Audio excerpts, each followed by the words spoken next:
document to say this sits on top of TCPCL and TCPCL has TLS as well. He said because otherwise, if there's no mention of TLS in the document, they will just reject it because they're being very officious. Okay. But to be honest, we'll see what happens. We'll push it. They'll immediately say, "Where's the security?" And we can say, "It's coming. It's this sort of split model thing." Okay. I think they're being stupid. I think they're being pedantic about the whole thing. Well, okay, but I would expect our transport AD to fix this. During ISG discussions about the draft, saying, no, Yeah, this is one of 3 bits. And then, I would expect Spencer to do this. I think there'll be a bit of a fight, but I think we have the answers. I don't think we have. I don't think we have forgotten something vital. So. But it's the politics. No. Should we start? Mm-hmm. Good morning in Singapore. This is the Delay Tolerant Networking Working Group.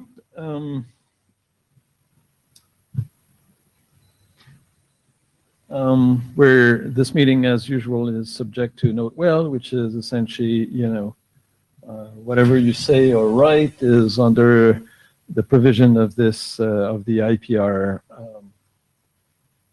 of the IETF. There's a proposed agenda. We're going through the first item. Will be hopefully a final update on BPBIS. Then BPSec, AMA, SDN-based DTN, which should be interesting, and some key management architecture at the end.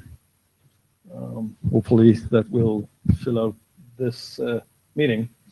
Any agenda bashing, any changes or proposed change? Pretty small number of people here. Ed, do you still want to do? Fantastic. Milestones. So we. Well. Anybody wants to do JavaScribing? Jabber is kind of getting out of my. Oh, I'll try to do it during the meeting. Milestones. So we had done working group last calls on DTN, BPBIS, and TCPCL. As you may remember, we wanted to send both together to the ISG. Those working group last calls were done some time ago. And if you may remember last meeting, the agreement was that given that we have substantive changes to BPBIS, essentially removing custody transfer, we wanted to do another round of working group last call because these were significant changes. And then we did. We ended in September, and working group chairs felt that we didn't get enough reviews of both documents, so we asked on the mailings for more reviews, and we get pretty good and significant ones. So we're working group chairs are happy. Therefore, after the BPBIS presentation, we'll ask the questions to hear, and which is, are we seeing any remaining issues before sending to the ISG? And if not, then we'll proceed to send to the ISG formally. So good that we see our AD in the room, because you should probably expect documents soon in your queue. Excellent. Thank you. TCPCL, there is no presentation at this time, but if you have any, we'll ask the same question. If you have any remaining issues that you think should be dealt with before going to ISG, please do so. And BPSec will, after the presentation, ask the question about if it's ready for a working group last call. So that's the plan. And so prepare your answers of those questions. And again, that's kind of our plate of things to do. As you could see, we have more to do, but as we agreed at the beginning, we want to have the BP-BIS as the base for everything else before, really moving into the other topics. So I think I'm not sure we're on target for time, but at least the order is the appropriate order. So without further ado, Scott, and I think you have no slides, right? I have no slides.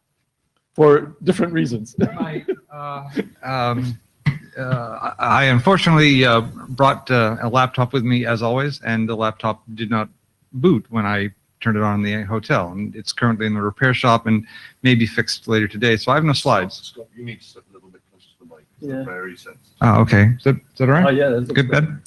Ben?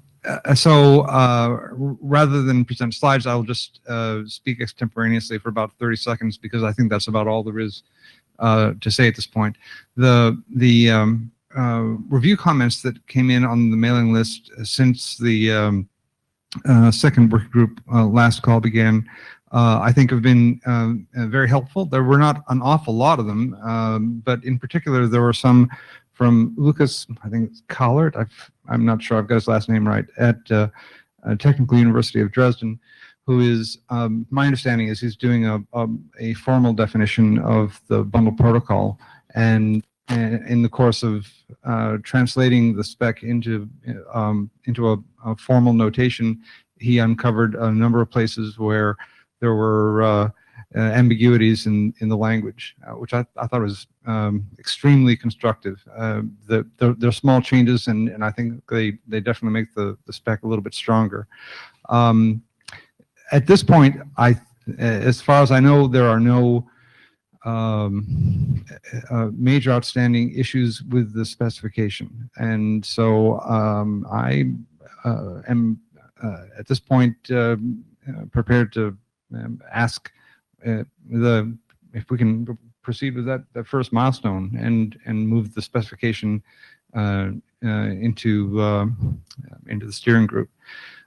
So I turn it back to the chairs for this purpose. Thanks, Scott. I think this is the right moment for anyone to jump to the mic or jump in and meet echo if they think they have substantive comment that they have yet to press the button on. Offline, nobody's approached me to say, I've got a major problem with this. Otherwise, as Mark said, I think we press the button and it ends up in Spencer's queue. Anyone have any comment? That's a resounding silence, which I'm taking as acceptance. So I think we'll press the button on this one. Excellent. I have one other thing to bring up before I sit down, which is as part of the most recent round of revisions of the specification, we broke the custody transfer functions out into a separate document. The original idea was just to make it an extension, and as we discussed at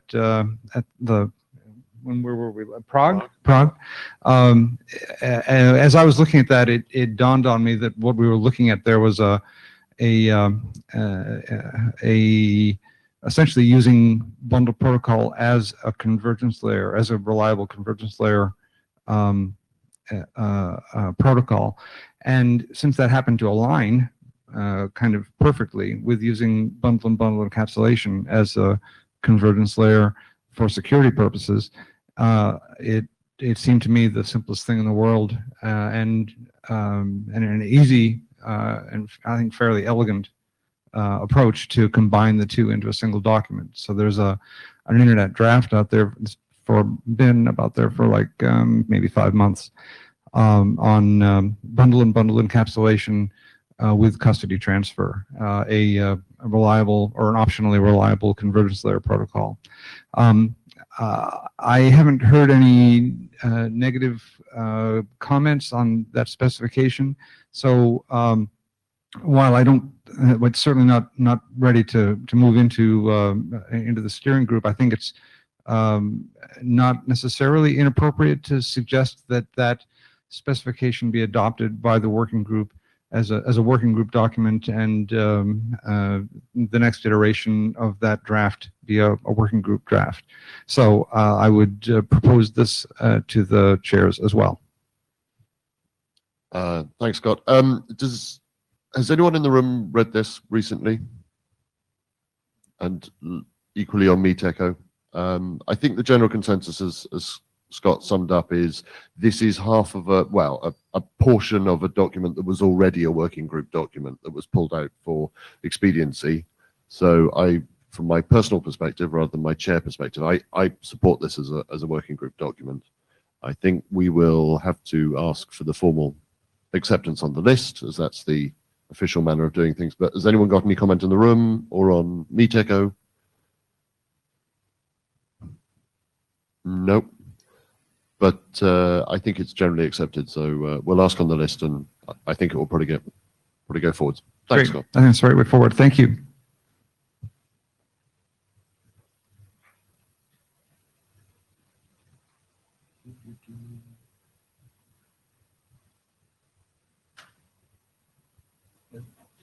So next up, Ed. There's a flicker. I have no idea how. I can't make that monitor work, so you'll have to peer over your shoulder. I'll just stare into the abyss. You have to be close to the mic as well. It's a focal mic. And one question before I start is if someone could take notes. Vicky, if you wouldn't mind. Thank you.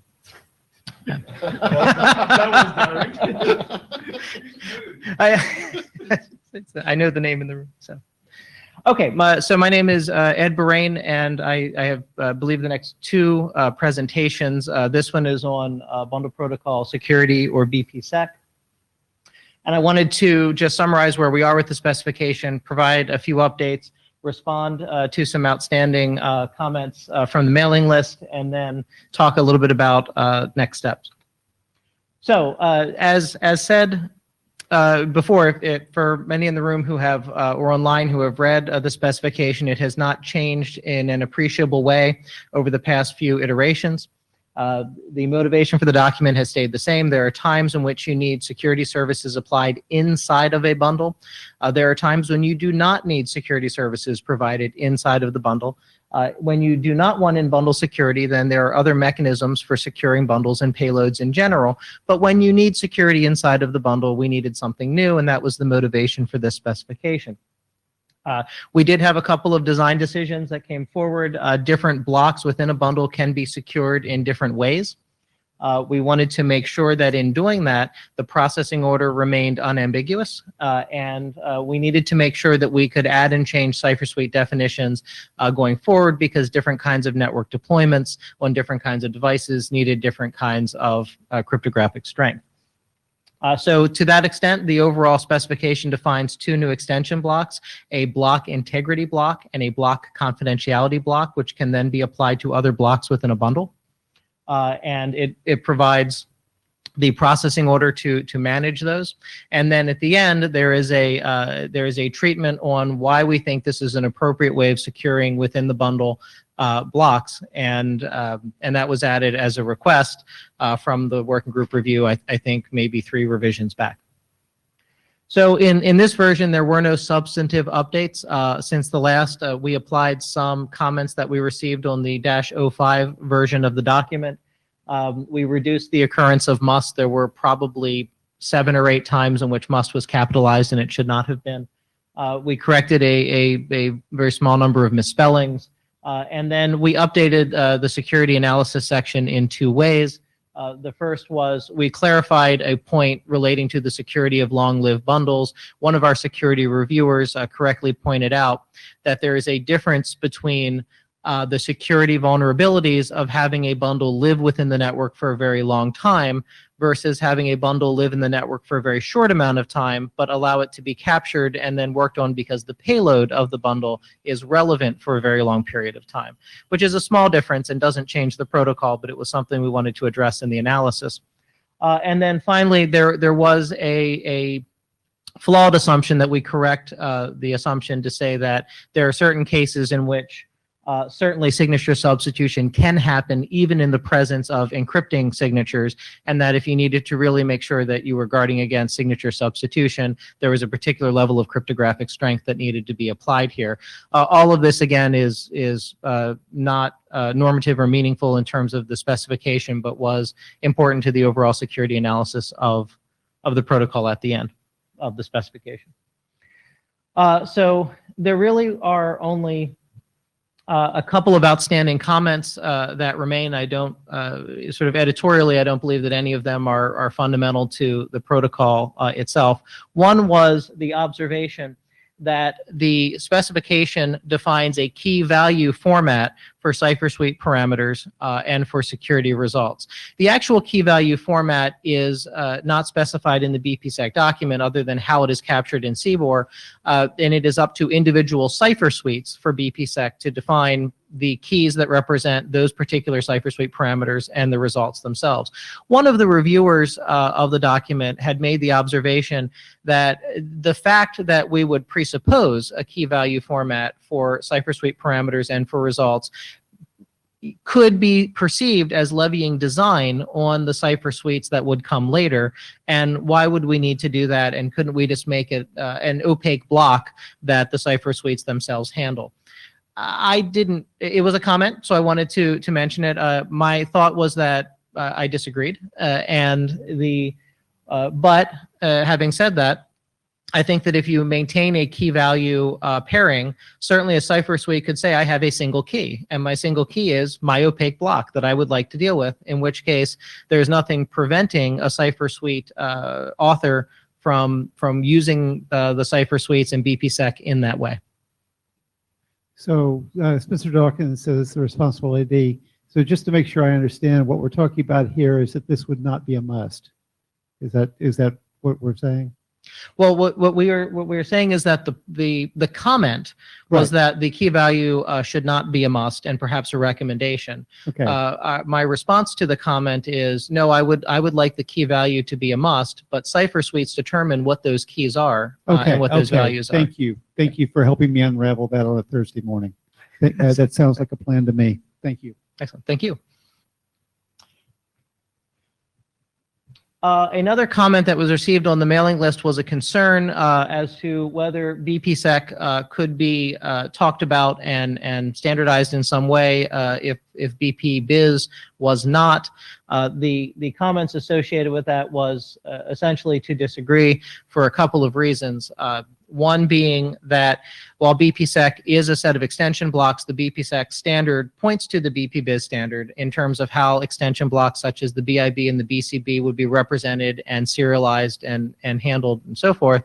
And therefore, if there were changes to BP Biz in that area, it would not change the security processing of the blocks, and BPSec does not have redundant information with BP Biz in that way. So they are not coupled in any meaningful way from that point of view.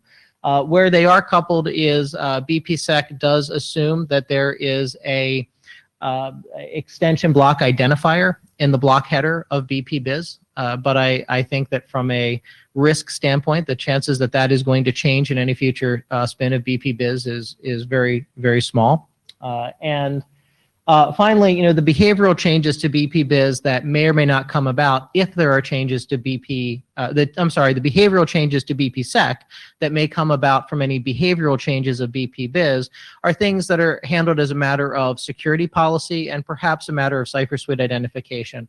We really haven't identified any potential behavioral change in BP, if any, that would change the behavior of the BPSec block processing itself. So for those reasons, we did not feel that the comment that BPSec couldn't be started until BP Biz was finished was credible. Another comment was simply that we have older references in BPSec, and I think that's something we could fix at any time. And then finally, there was a comment from, I think, 2 meetings ago, which was, in order for BPSec to really be completed, we needed to define a set of interoperability cipher suites, at least one for integrity and one for confidentiality. And we agree with that comment, but the decision we had made at that point was, rather than embed those cipher suites into the BPSec document itself, we would create a different document that says these are the interoperability cipher suites for BPSec and send that separately. And so there is a draft for that, Bahrain DTN BPSec Interop CS00, which is a draft, and it talks about HMAC 256, SHA 256 for integrity, and ASGCM 128 for confidentiality, although we can certainly change those, but those are fairly standard and well understood cipher suite specs. And the proposal here is that once we understand that there are no substantive changes to BPSec, then we build the cipher suites, the interoperability cipher suites, which then define the key value pairs in the operation for testing compatibility with BPSec implementations. Spencer Dawkins. So, not as a expert in this space, but just offhand, I'm guessing that someday before the Earth falls into the sun, we're going to need more. We're going to need additional cipher suites. So this way of organizing the document allows people to change what we're expecting to change easily, without, And if somebody says, "Oh, it's a bigger change than that, we have to open up BPSec," then we would know. That would not happen as a text change because you were, as part of what you were doing to do something with the cipher suites. Spencer, So, am I getting that right? yeah, the intention of splitting the interop cipher suite into its own draft was so that if a weakness was found Yes. in whatever cipher suites were determined as a sensible base level interop suite, Right. then we could uprev the interop suite document Right. without having to touch BPSec. If there was some fundamental cryptographic failure in the processes in BPSec, then yeah, that would update BPSec. But you'd have to do that anyway. Exactly. yeah. So it's decoupling something that might change faster than the fundamentals of the process. And decoupling from the things you're expecting to change from the things that you're not. So this sounds like a plan to me. Thank you. Excellent. Thank you. Mark here. However, I think we shall say there's a must reference. There's a direct dependency on this draft, right? You cannot have a complete implementation if you're not implementing both drafts, right? Because we want to have at least one cipher suite which is interoperable, right? So my point is we may want to have those two drafts all together at the same time in being working group documents. So if I recall from, was it 2 working group meetings ago when Ran had attended and gave his we discussed this at that time. And yes, you're absolutely correct that at some point BPSec and the interoperability cipher suites need to come together. I believe Rand's point, although we should check the minutes, was that if they happen to come together in an editor queue, that's okay. And if we allow this one to go forward so that we can focus our efforts on the next, that would be at least fine with him. But that's obviously up to the working group to decide what's the most appropriate thing. Mark here, I think that I'm not sure it will fly if we send a framework without a default cipher to the ISG. So I think we must send them all together with the ISG to the ISG. I think we must. Okay. I'm looking at Did you get the Spencer, or you? Yeah. So my point is that if we need a mandatory cipher, right, for that technology, there, and we decided that it's on another document. Therefore, there must be a strong reference between the two. Must implement this, and also those two packaged together at the same time to the ISG. That's my point. Do you agree or not? Yeah. And so, what is the goal for sending it forward without the cipher suite document? No timeliness. But I mean, So is the answer that everybody's going to peek at the draft and implement that anyway? Because because the BPSec referenced that draft, so everybody would just go peek at that anyway? The returning question, is that a viable option to say to the IESG, look, we're trying to parallelize a lot of this work. So we're trying to get, BPSec is a complicated enough document as it stands.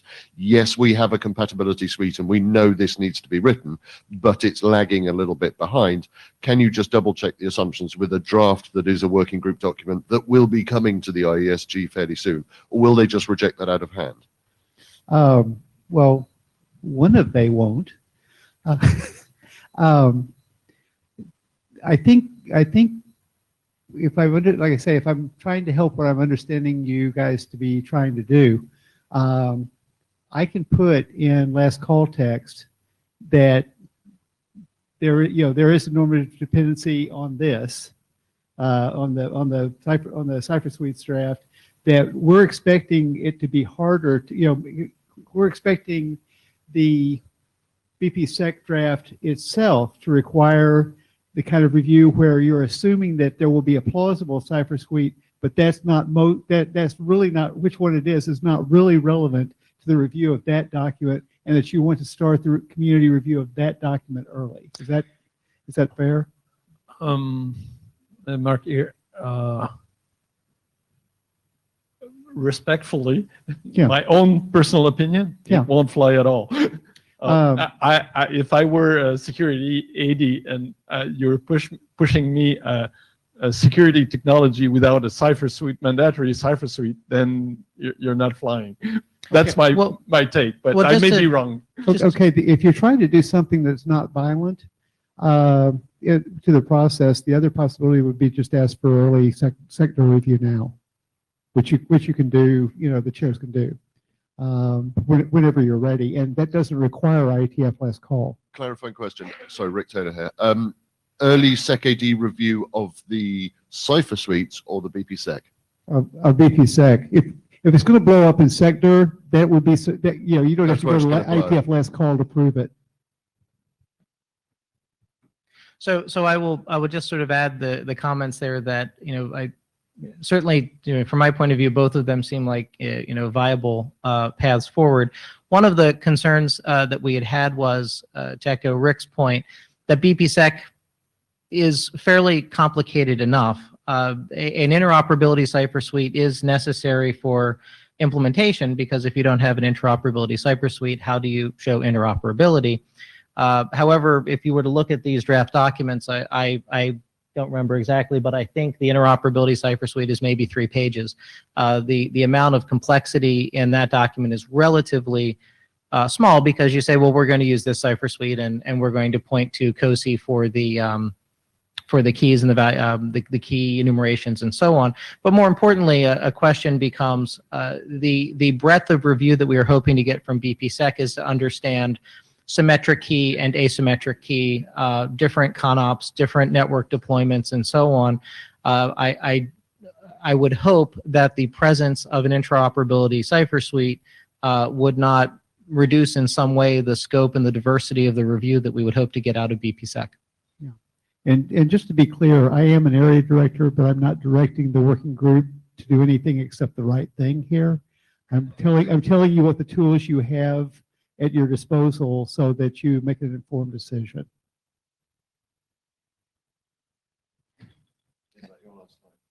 And yeah, that is the last slide. But, well, that's obviously not the last slide, because there's one more beyond it, but it's the last slide with content. Okay, so one of the things that was on the agenda was pushing BPSec forwards for working group last call.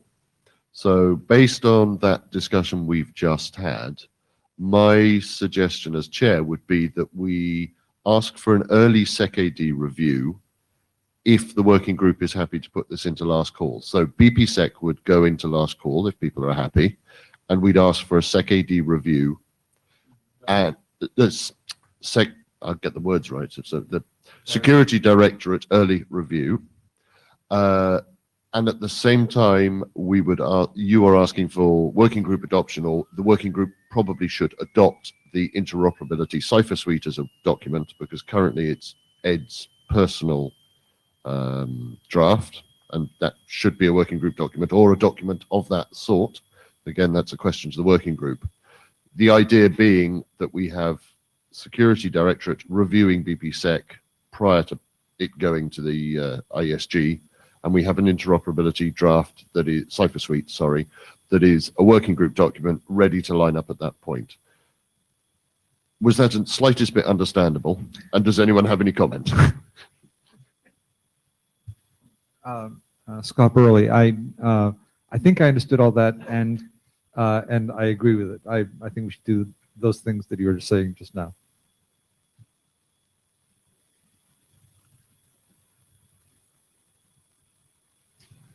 Okay, Rick again. I'll break it down into some questions. Does anyone on MeetEcho or in the room have any substantive comment or reason why they believe that BPSec is not ready for working group last call? Obviously, we will be asking this on the mailing list officially, but I'd just like to get a sense of the room.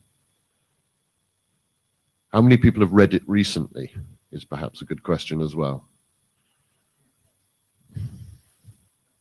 Oh, good. So I'm seeing that as sort of mild nodding assent. So that's pretty promising. Does anyone have any substantive objection to accepting the interoperability cipher suite personal individual draft as a working group document? They may disagree with the actual cipher suites detailed, but the question is whether the document detailing a generic interoperable cipher suite selection. Any comment anywhere? Again, we'll take that to the list. And I'm seeing general nodding. So I think there's yeah. So I think it looks like we've got a way forwards with the Security Directorate review as well. And we can make some progress with this document. Well, with both of them.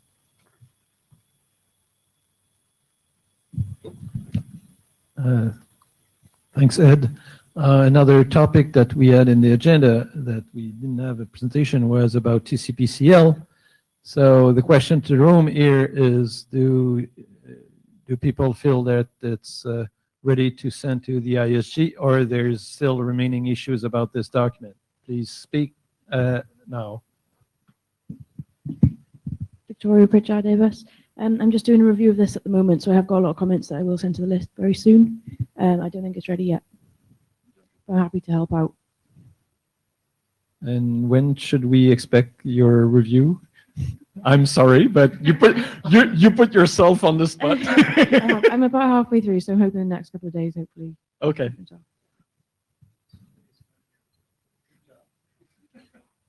Thanks for the review.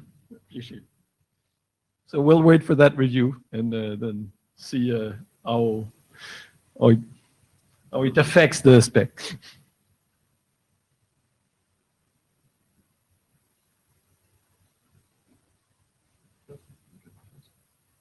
So, sorry, this is almost a question to Mark at that point.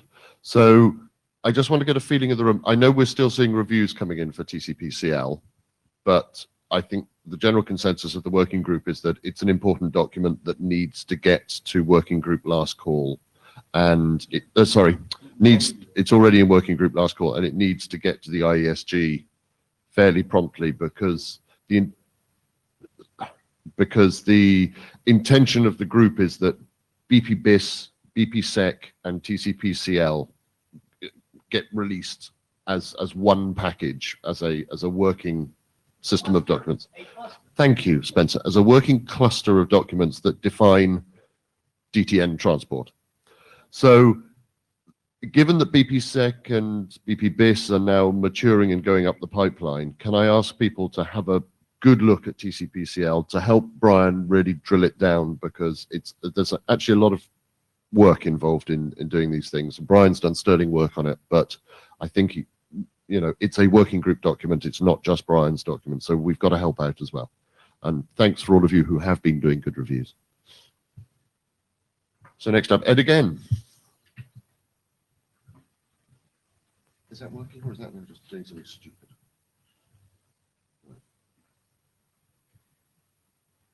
No.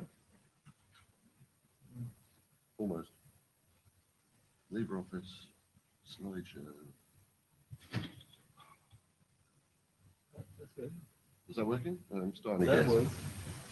I have 3 copies of LibreOffice open now for no good reason. Does that help? No. That's not the best one. That's BPSec. Goodbye.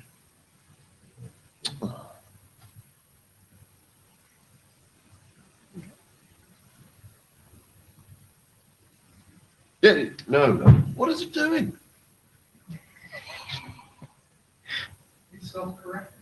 Yeah. On my screen, it's going. PDF, get the PDF. I'll get the PDF.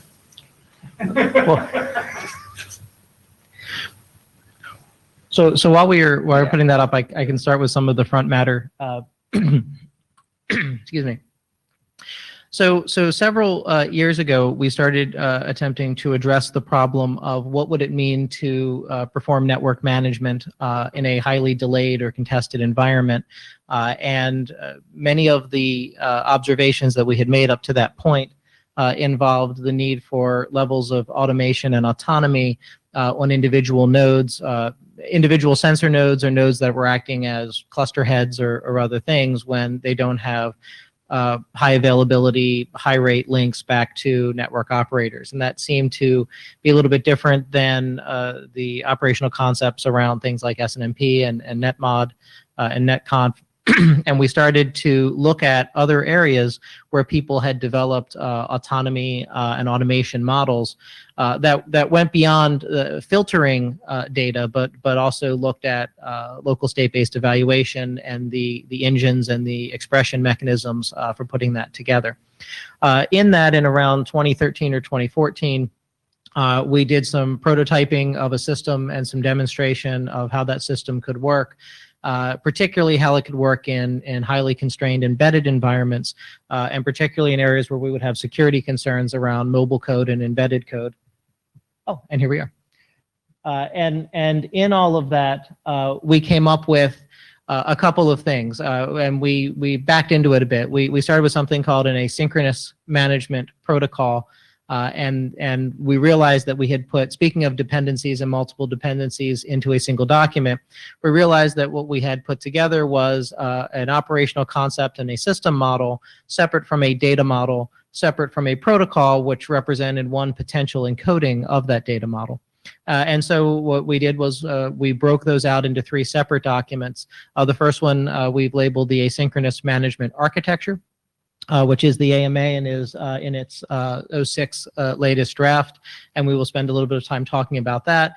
And then we have put together a data model associated with it, which is captured in right now Yang with JSON examples, and then perhaps at one point an encoding would also be an appropriate and helpful thing in this forum. So today we're hoping to talk about was the asynchronous management architecture updates and the application data modeling. The reason why we wanted to talk about this is that the working group does have a charter to discuss network management requirements, and a question that we have brought to the working group a couple of times in the past has been, if we put together an architecture that talks about system level roles and responsibilities, ConOps, necessary primitives, and the motivations for the kinds of problems that we are trying to solve and the desirable properties of a solution, does that set of information comprise sort of enough to satisfy the network management thoughts that are in our charter? So, and there's one last graphic to sort of summarize what I was saying in the front matter, which was the thought around this as a body of work was something like the AMA, which we consider aspirational, and then a data model, which would be advisory, and then at some later point, some sort of encoding. So the AMA overview, for those who have not read the document, it has been largely unchanged in the past several revisions from 05 to 06. The changes that were made were as follows. The changes that were made were as follows, is that we have fixed a few misspellings, and we provided a paragraph that clarified our stance on tabular data or tables as a data structure. In general, the AMA defines service definitions as to what does it mean to manage a node asynchronously. It is not simply monitoring data to get information back to an operator. We accept configuration and parameterized control and administration as part of the responsibility of a network management protocol in this area. And then we came up with a series of desirable properties that we felt tune this to the kinds of deployments we would be seeing for space systems, for very embedded devices, and for areas where you have resource systems but do not often have periods of connectivity. And those are the intelligent push of information. Pull models, I think we understand, don't work well in this space. Minimizing message size does become important both from a CPU and RAM margin perspective and also from making better utilization of bandwidth when you have it. Being able to identify data, absolutely, and also create customized views of it. And then, of course, the autonomous operations. In all of that, we propose a system model where you would have agents and managers in the system. We try and reuse as much network management terminology as we can, of course, in describing the concepts. And we look at pre-shared schemas, which are, for where necessary, we support pre-shared schemas because that is, again, part of minimizing the overall amount of information and providing absolute identification of data. We have started discussions with a variety of folks who are looking at writing reference implementations of this, and there are at least 3 that I know of that are in various stages, and there are some communities that are looking at implementations of managers and graphical interfaces, and then there are some communities that are looking at agent implementations themselves in various languages and for various code bases.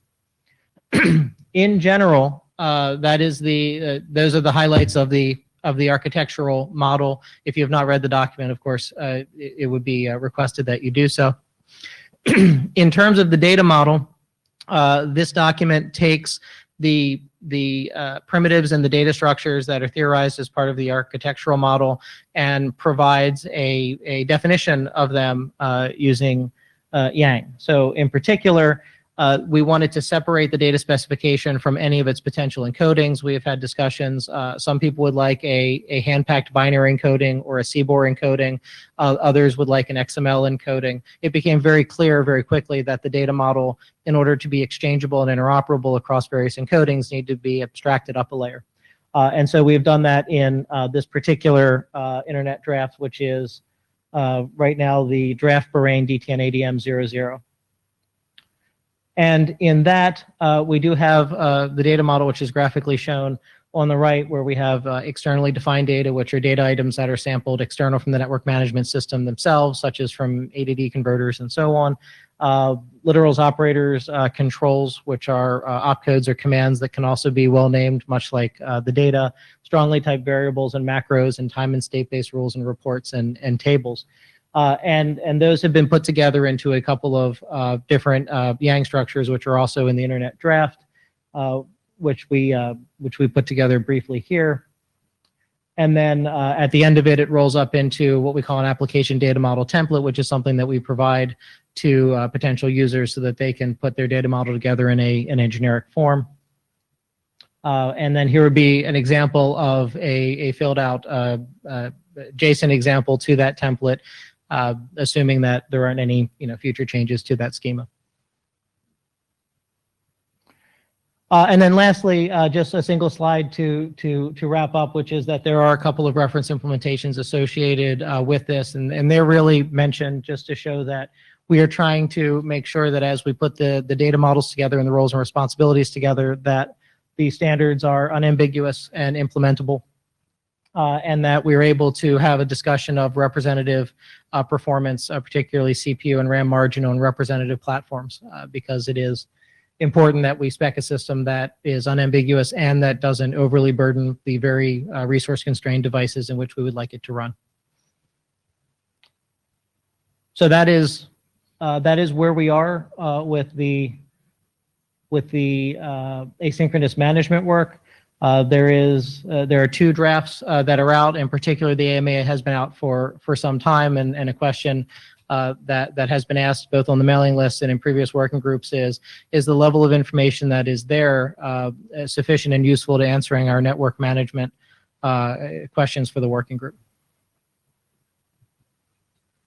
I think it's worth pointing out that we're also, Ed is meeting with Yang Doctor after this session to go through some of the finer details on some of the Yang encoding, because me personally, without my chair hat on, I think the Yang encoding, I think we're missing a trick here. I think there's some cleverer ways to do this Yang. So we're trying to reach out to the wider IETF community to get some better understanding of what is quite a complicated beast, Yang, actually. It's quite hard.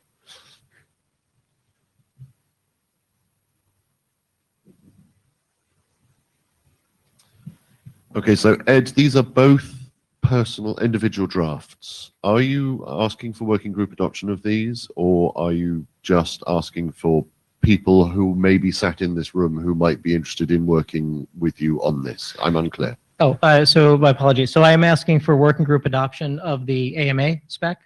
We have had it as a topic of conversation for several working groups. I know that it's gotten a fair bit of review over the past year and a half, and has not gone through any substantive changes in the past year and a half.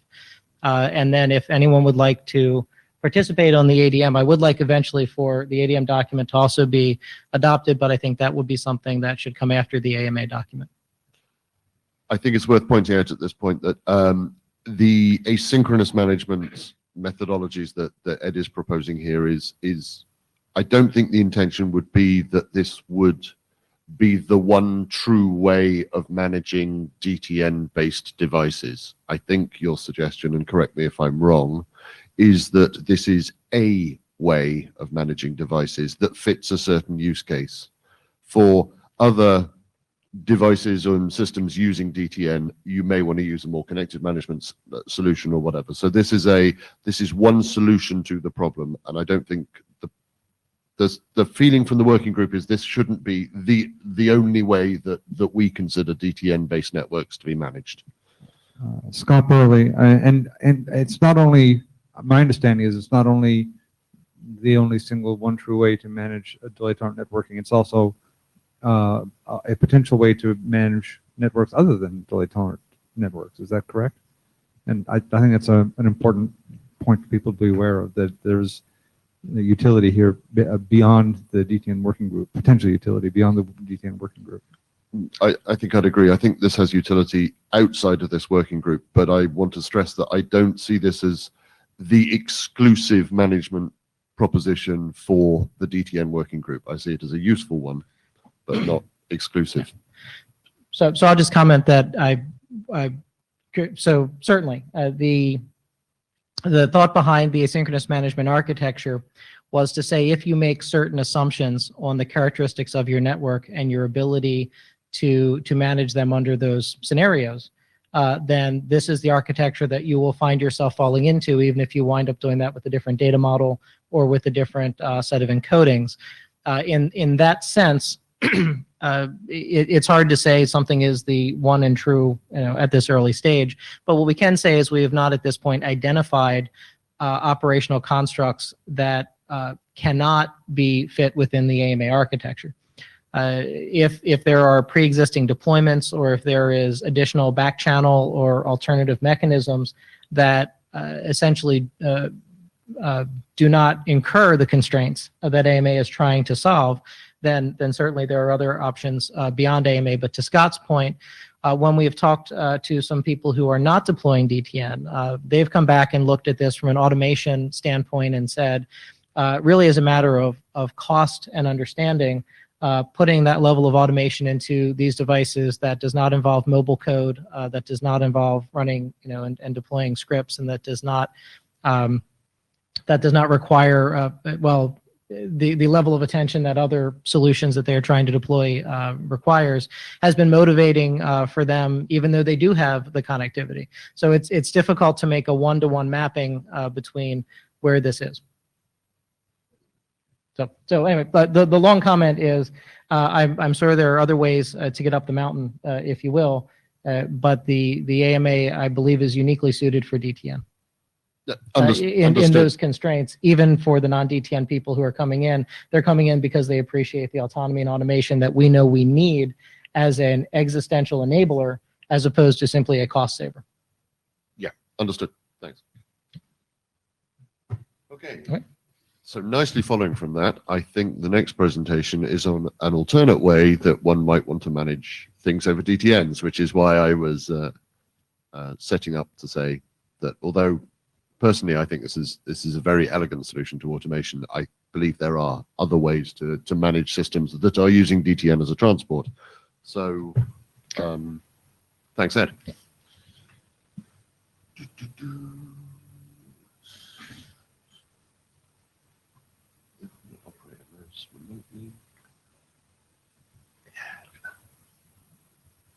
So it is.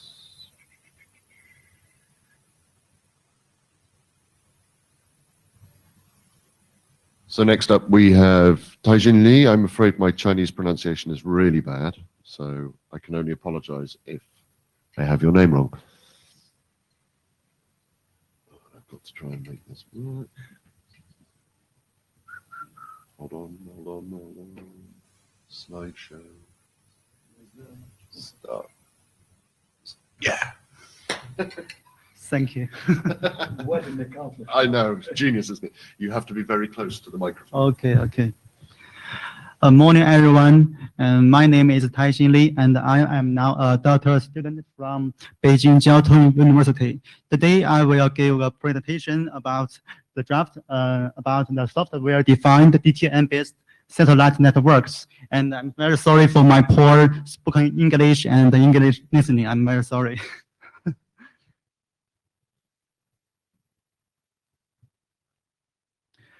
This is the main part of the draft. And this draft is a use case of DTN, and we apply DTN in the space networks. And the research in the draft is implementation of DTN, and it is supported by a national project in China. And in the project, we aim to build integrated space and terrestrial network. And my focus is on the space network, and I propose to use DTN for data transmission and SDN for the control. First, I will introduce why I choose to use DTN in the space network. As we know, the space network have several characters. For example, the transmission delay is very long, and the satellite links interrupt frequently. This is the comparison of the protocols that can be used in the space network. As we can see, DTN is designed for the space network, but it is still in the experimental stage. However, these years, many experiments has been conducted about using the DTN in the space network. Scott may know this, and many experiments are conducted by NASA. And we can see the result is very good.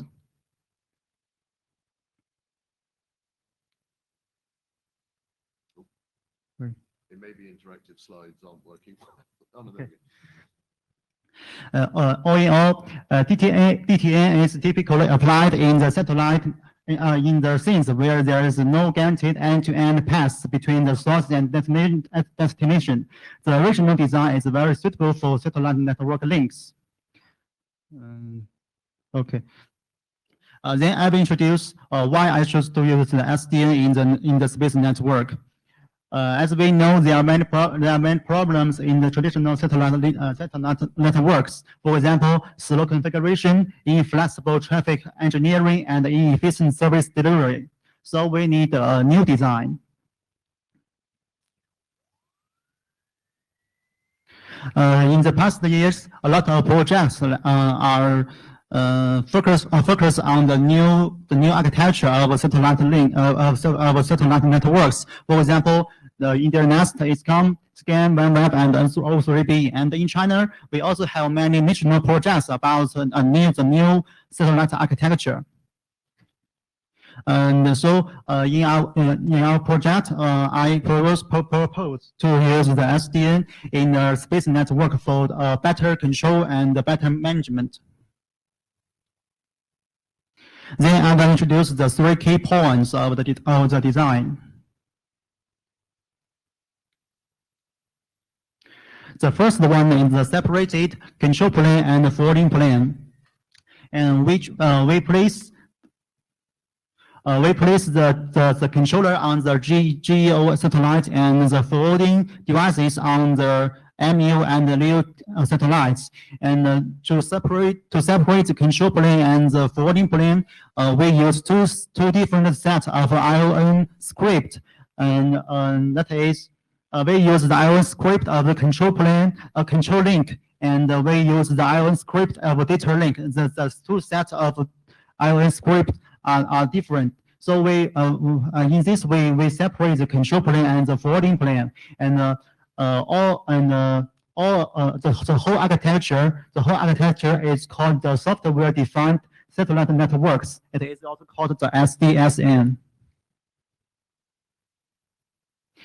And the second one is the bundle tunnel. We deployed OpenFlow over DTN by a method of tunnel. That is, signaling packets are transmitted in bundle tunnel when controller communicates with the switches. And as we can see from the figure, the OpenFlow signaling data are encapsulated in the payload of the bundle packet. And the third one is the satellite gateway, and the satellite gateway is located between the space network and the terrestrial network, and we deploy the DTN to TCP/IP by directional protocol translation function on the satellite gateway. And in addition, we modify ION so that it can support the IPv6. Next, I will introduce the model of SDSN. When designing this model, we have to consider the characters of both DTN and SDN.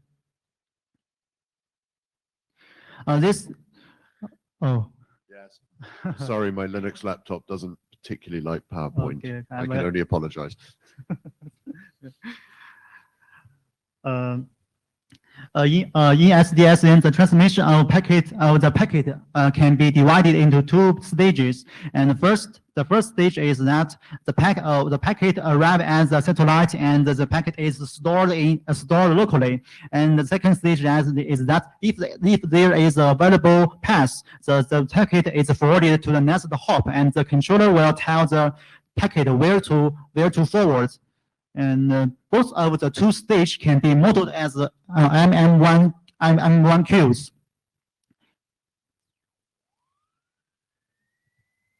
And to model the OpenFlow network with current theory, we make some modification, and we modify the model in the last slide to the model in this slide, and we make some equivalent transformation.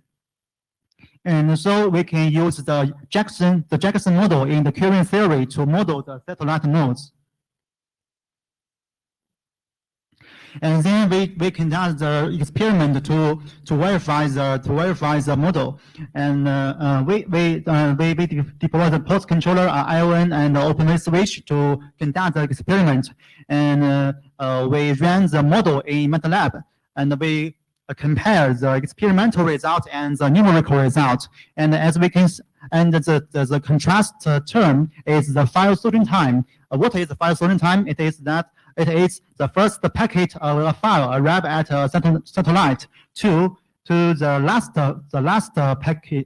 packet of a file leave the satellite, and this time is called the file sorting time. We compare the file sorting time of the experimental result and the numerical result. And we can see from the figure that the numerical results and the experimental results are very close.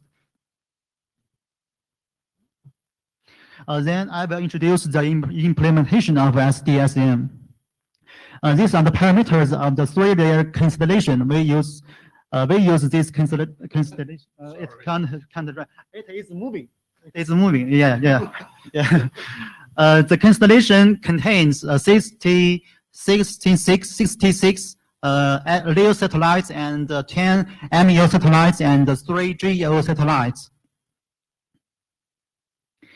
And this is the integrated space terrestrial network protocol. And my focus is in the satellite network.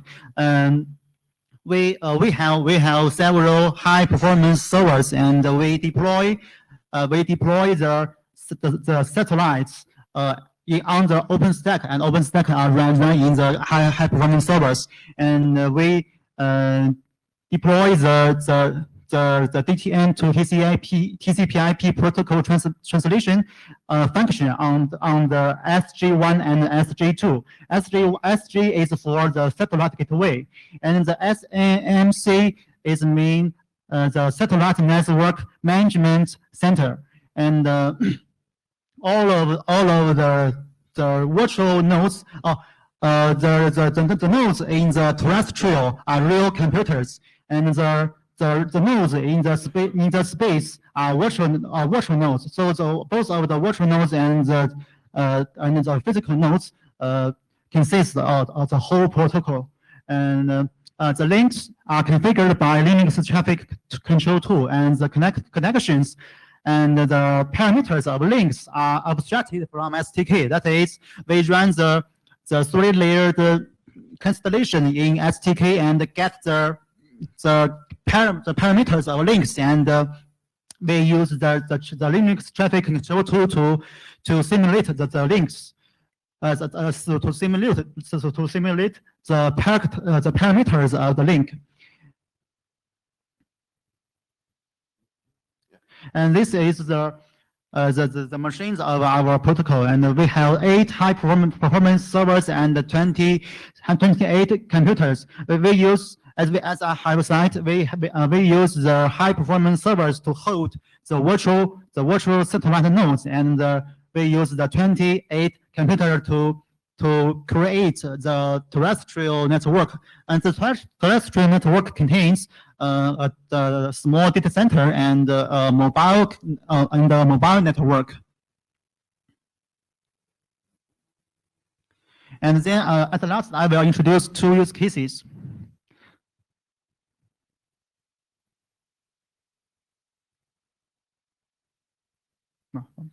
I have also make it that it can't move. The first use case is the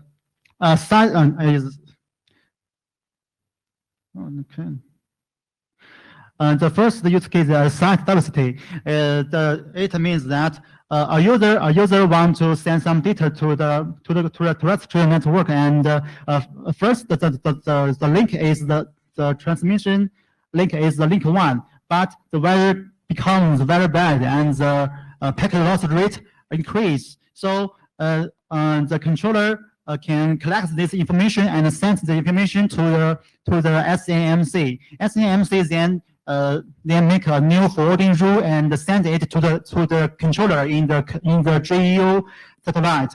The GEO satellite then allocates the forwarding rule to the MEO satellites, and then the path switch is switched to the link 2, and this figure is the result.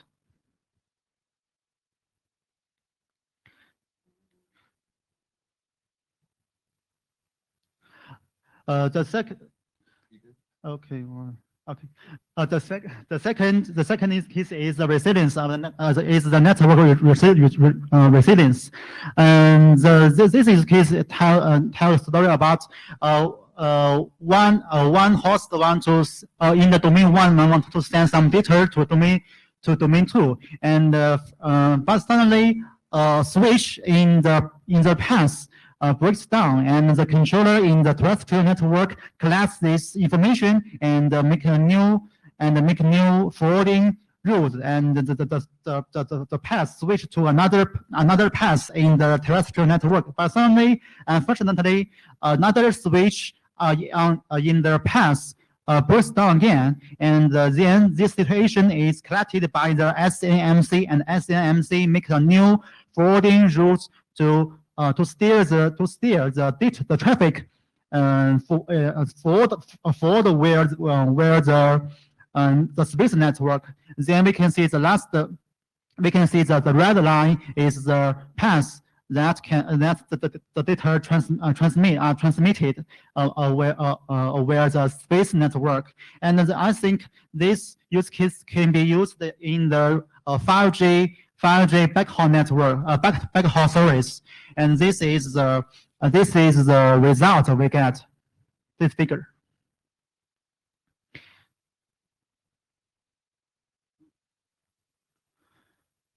Okay. These are these papers are the related work that we have published, and all of the papers are about the SDSA and the integrated space and terrestrial network. And if you are interested in our work, you can download these papers and read it. Thank you very much. Questions? Ashish Mishra, SES Networks / O3B Networks. Can you, the microphone is very sensitive, so you have to sort of speak straight into Can you hear me now? Yeah. Perfect. How do you suggest the GEO and the LEO / MEO assets talk to each other?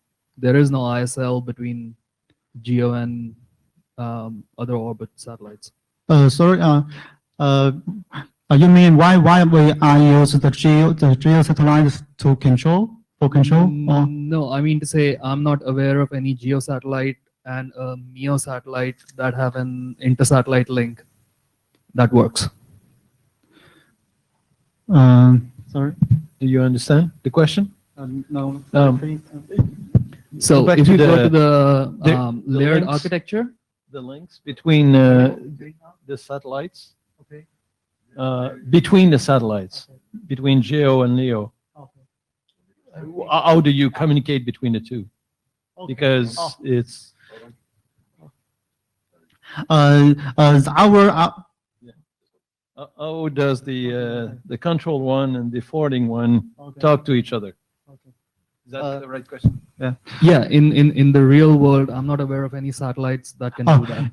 You are talking about in the real world, or in our protocol? No, in real world, there are no announced satellites or existing satellites that have that inter-satellite connection.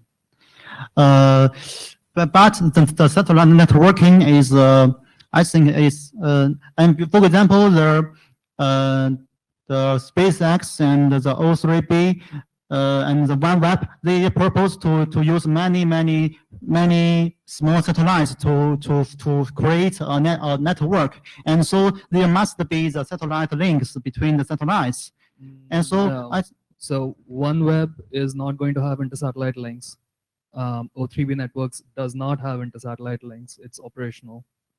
SpaceX has announced that it's going to have inter-satellite links, but only within the LEO assets. SpaceX is not planning on launching any GEO asset. yeah.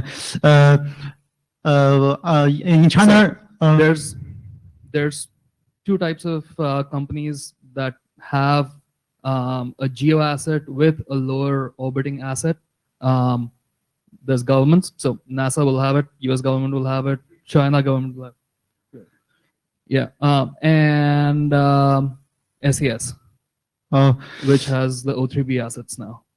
in China, we have some research about the satellite links you're talking about, and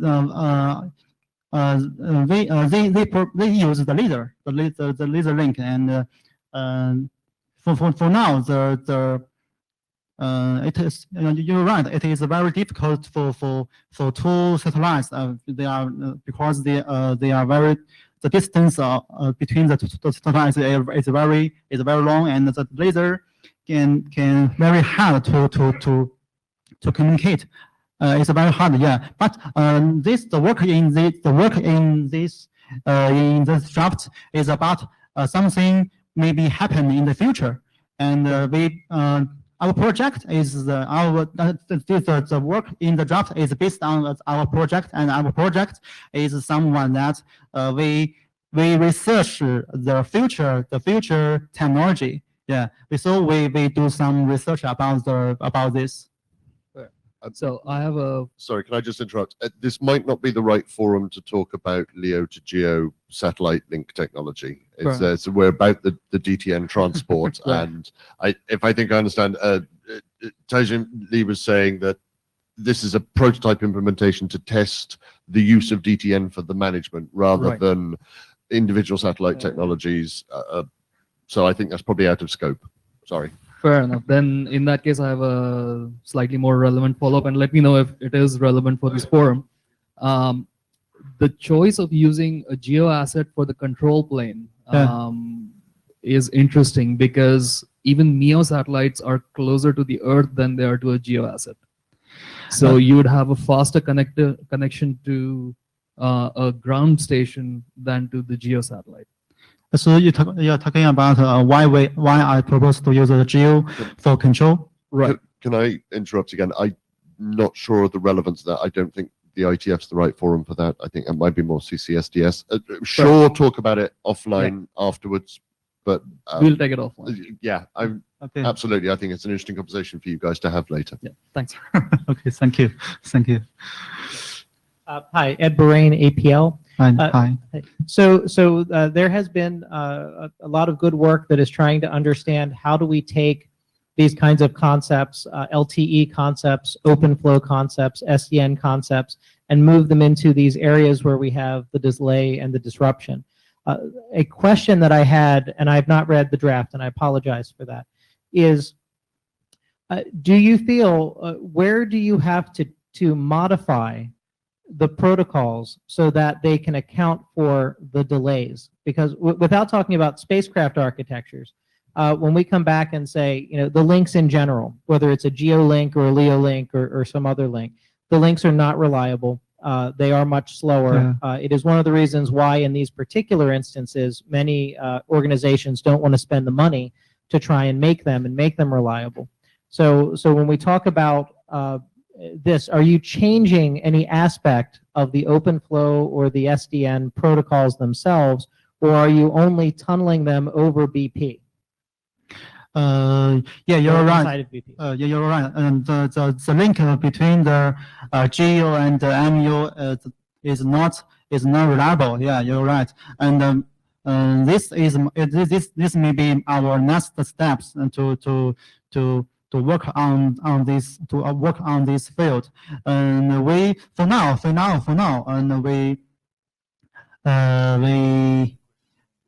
just deploy the open flow on the open flow we just deploy open flow over the DTN, and not so much modification. We have not done much modification, and we just write a small model to build the bundle tunnel when the GEO and the controller and the switches want to communicate with each other.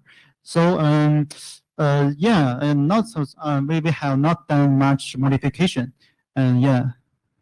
So no, excellent answer. And you may find that may help in some of the situations, as well as to look at making the applications that sit above BP delay tolerant as well. Yeah, thank you.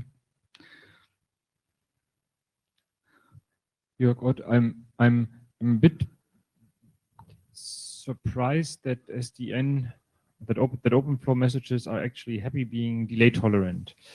From what I understood from the SDN community is that they were somewhat surprised to realize that different latencies for reaching different switches in very well connected and short RTT networks tend to raise or create problems for inconsistent switch states that might result in all kinds of things, because you're installing in different rules and different switches that are ideally supposed to take effect immediately.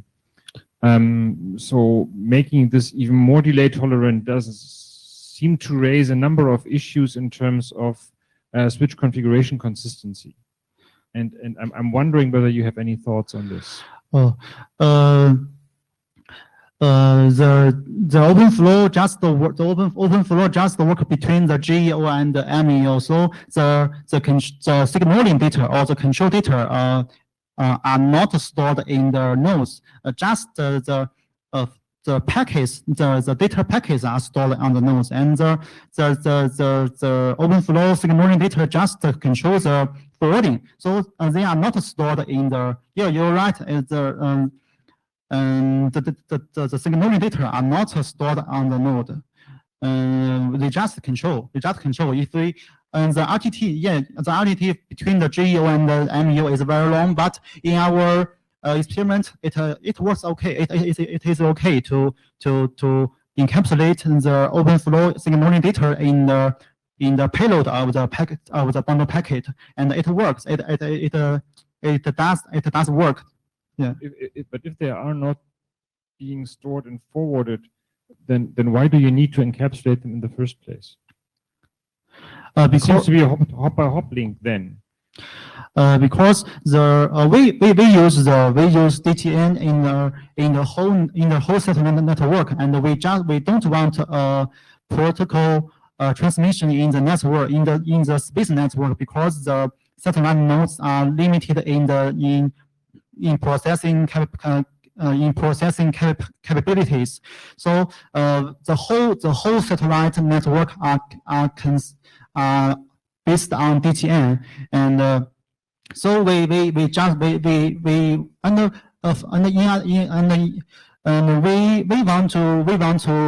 a better control in the satellite network. So we use the SDN in the satellite network, and so we have to think about a method to deploy the OpenFlow on the DTN. So we choose to encapsulate the OpenFlow data in the bundle packet. Right, but then that Yeah. sounds like you should be having some idea about a two-phase commit atomic transaction protocol in order to make sure that all your elements in your network are configured to the same version of the state that you want to achieve at the same time. And I haven't just that seems to be an upcoming problem to me. But Thank you. Maglasha, can you move the slide for the gateway? I'm not sure I understand this one. From the graphics, you seem to translate TCP into bundle. Yeah. Are you tunneling, or you're translating congestion control of TCP and window size and all that stuff? How does that work? Because the whole protocol is about a space and terrestrial integrated network. So we use the TCP/IP in the terrestrial network, and we use DTN in the space network. So when the data translate between the space and the terrestrial, there must be a protocol translation. And we just when we do this, we just get the payload of the TCP packet and encapsulate into and rebuild a bundle packet and send it to another end. And there is address mapping as the satellite gateway. For example, the IPN 1.3 is mapped to another IPv6 or IPv4 address, and then when the translation occurs, the contents of the payload are encapsulated in another packet, and the address are also translated from IPv4 or IPv6 address to the IPN address. So you're essentially taking the payload inside the TCP and then put it in bundle. Yeah. And then you terminating the TCP connection there. Yeah. Yeah. Adrian Farrell, thank you for bringing this here. It's an interesting discussion, and thanks to the chairs for making time for it. Thank you. on the topic of, I guess on the topic of SDN and reliability, I think that the SDN architecture and application is delay tolerant. The question about whether we need a two-phase commit or whatever is really a choice of what SDN protocol is used. If you use an SDN protocol that is resilient because it's got an acknowledgement, then the network will not get out of phase, and DTN is all you need. If you use an SDN protocol that makes assumptions, like it's a write-only, non-acknowledged protocol, then yes, you will get synchronization issues. So there's a little bit of investigation to be done on whether OpenFlow is the right SDN protocol to use. Okay, thank you. Scott Burley at JPL. Two things. One is the diagram that is on the screen right now, the satellite gateway. This will gatewaying between TCP/IP and bundle protocol at the satellite gateway clearly will work. I would propose that it would be even easier to run bundle protocol underneath the application data from the ground node all the way to the satellite node, rather than gatewaying, and just have the satellite gateway instead be a DTN bundle forwarder rather than an address matcher. But that's we don't have to talk about that right now. I just think that's a cleaner, easier, and simpler and easier to manage configuration that we could discuss. The other thing I wanted to observe is that I unfortunately don't know a darn thing about SDN, but if there is an issue about coordinating SDN configuration values across the network so that everything is consistent, then the delay tolerant way of doing that would be to encapsulate the SDN messages in I think in time tagged messages, and so that they would be distributed in advance of the time that they need to become effective, and then and received in advance and held pending the effective time of messages, so that everything does come into alignment and consistent configuration at the same time based on time. And maybe that's beyond the scope of what can normally be done with SDN, but it seems to me to be a straightforward way of ensuring a consistent configuration across the network.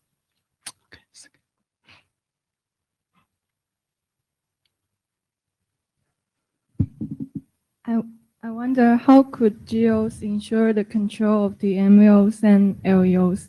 Could you give us a general RTT time, and is it possible that the whole system would be broken when geos go wrong, or be attacked by huge amounts of fake forwarding switches, since the number of geos are strictly limited? So how could you approach the security issues of SDN in your system? Yeah, you're right. The security about this system is a very important research point. In our architecture, we have for now we have 3 geo satellites, and all of them are responsible for the control. And for example, one geo is attached or it breaks down, and the other satellite will take up the responsibility and control the network. If all of the three geo satellites breaks down, and yeah, you're right, the system is broken down. Yeah, but for now, the satellite communication system is just for one geo satellite, and the data sent from the terrestrial, the ground, and to the geo satellite, and the geo satellite forward the data to to the ground. And if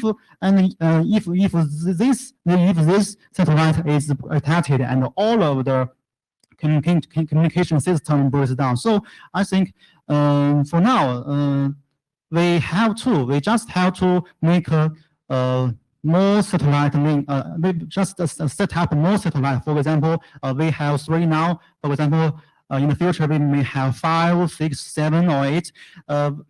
In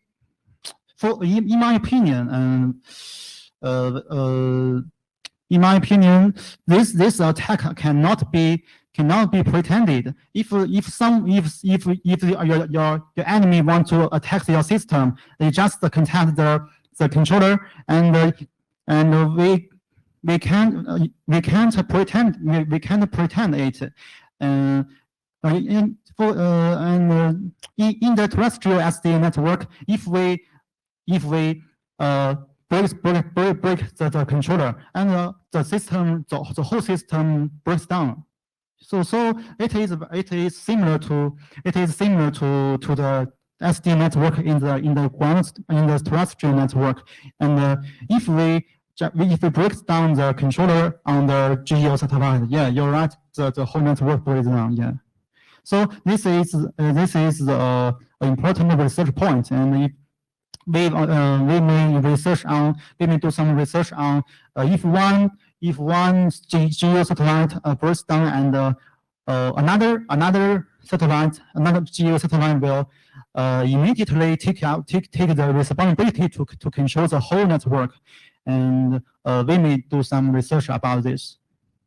Thank you. And maybe we could figure out that whether we could carry out a plan B, maybe that the whole system just downgrade to the formal DTN1.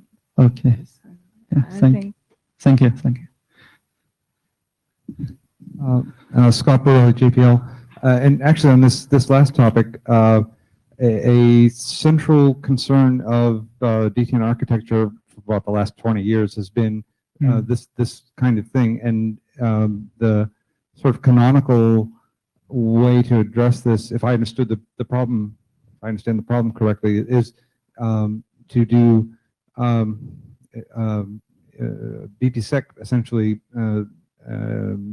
signatures on messages, and for all the forwarding nodes that can pass data to the controller to require that the payloads of all of the messages pass integrity signature verification before they'll get forwarded, so that the controller is shielded from inauthentic traffic. We should be able to do that kind of thing with the protocols that are being designed and that have been prototyped in the earlier versions of the DTN protocol, DTN stack. Okay. Thank you.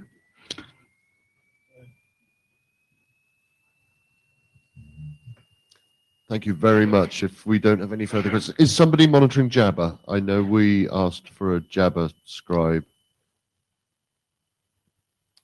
Okay. If you are on Meetecho or Jabber and you wish to speak, can you use the interactive walk to the mic things, as we are failing to monitor Jabber at the moment? Thank you very much for that, Lee. Next up, I think we have Kapali presenting for, let me just find his slides.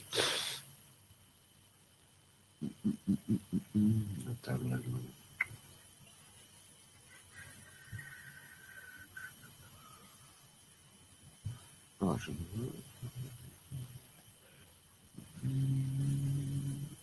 there we go.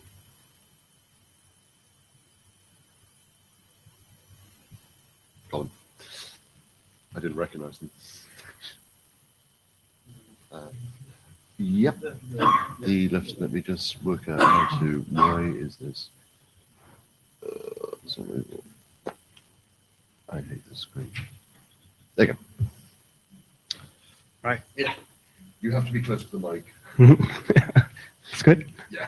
All right. Good morning, everybody. So I'll be speaking about this internet draft that we have put up, and that's the URL for that, the footer. And this is about delay tolerant key administration. How do we do key administration for the DTN network? So the motivation for this particular draft is on-demand interactive communications cannot be assumed in the DTN model. So that's one reality. The other one is today for key management, we use for example, in SSL, we have certificates, and for revocation, we have online certificate status protocol, and these require interactions, near real-time interactions.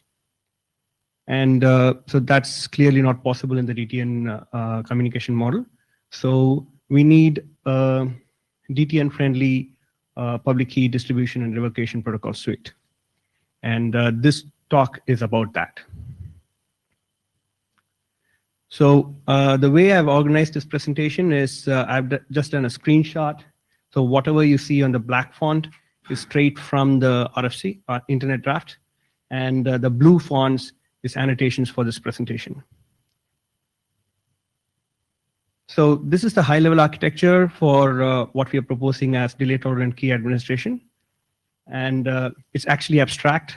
So there are three entities: key owner, key authority, and key user.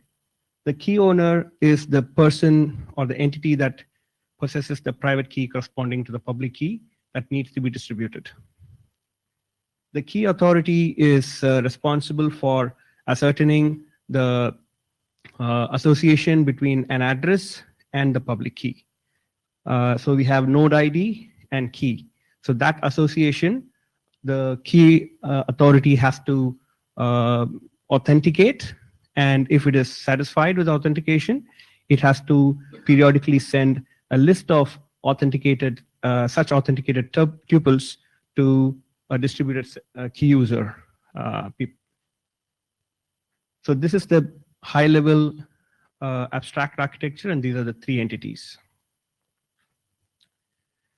So when we go a little bit towards the detailing part of the architecture, so we assume this kind of DTKA system interconnection, and so we assume that between the DTKA key agents, so I did have to tell you something about the DTKA key agent.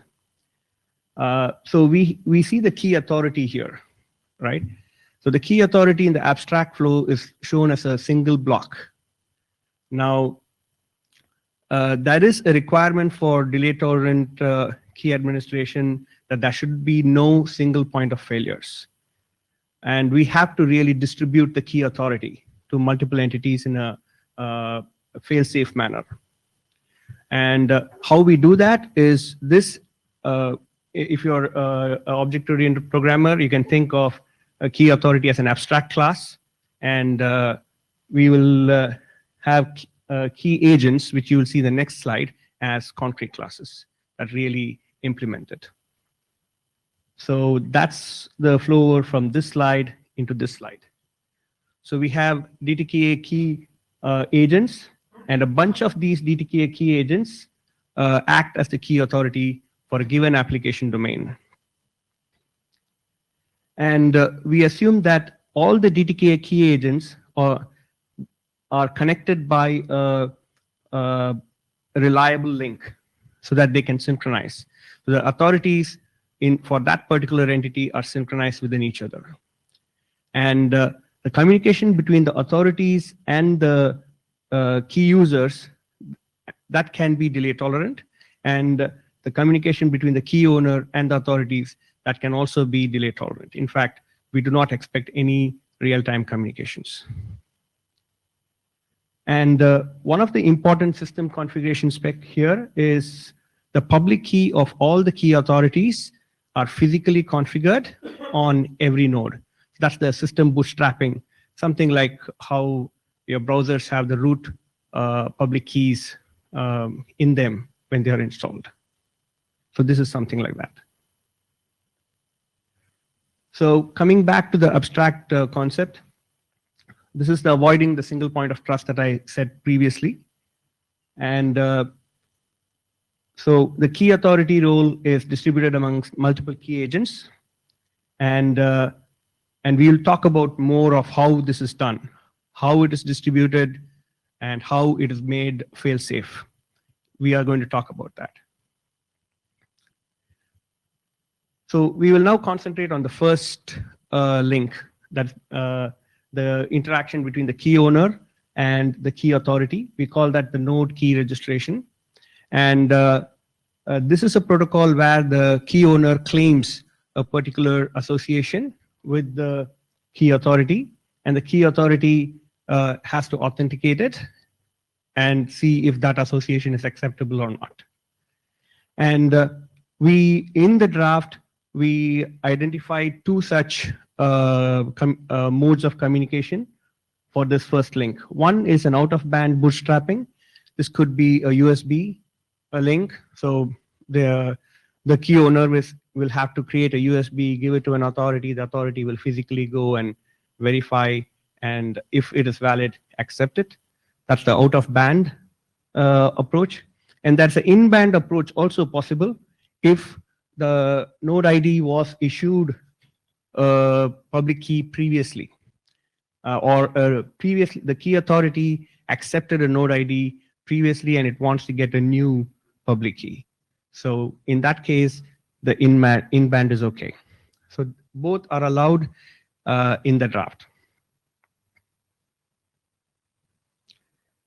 So now that we saw how the key owner is going to claim a particular address key association with the key authority, the next phase is, okay, now the key authority has